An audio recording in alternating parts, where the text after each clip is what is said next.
Ayaw niyong maniwala. Tama. Ninong, ano po ba ang pangalan nung ano na yan, dish na yan? Itlog ni KB na amoy sardinas. Ayun! Itlog ni KB na amoy sardinas. Tama. So, gusto ba tikman? Tikman natin. Oh, sige, George, pengin kutsara. Tikman ko lang muna. Tikman mo muna. Inom mo. Ganto ang gagawin mo dyan. Babasagin mo yung itlog na yan. Bakit naman yun? Kailangan yun. Oo. Tapos, huhukayin mo yung ilalim para yung init mong kanin ang medyo magluluto dun sa itlog. Pero pag hukay mo dyan, makikita mo, natunaw na yung keso. Uy! Di ako na kayo. Ang daming kailangan ko. Basagin. Hukayin. Yan.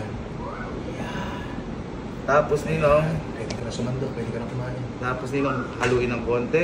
Konti lang. Hop! Okay na. Tinamaan mo ba yung keso? Uy, alam mo na. Sa akin. Ayan, tinamaan. Ninong. Ayan. Oo nga. Ayan. The perfect bite. Iyon! Pinapapanood akong ganun eh. Sino si Erwan?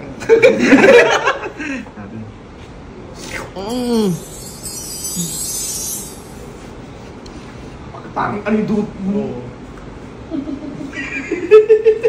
Oh, yung mga ganyan ningning sa mata, iba yan, pare. Iba yan ah.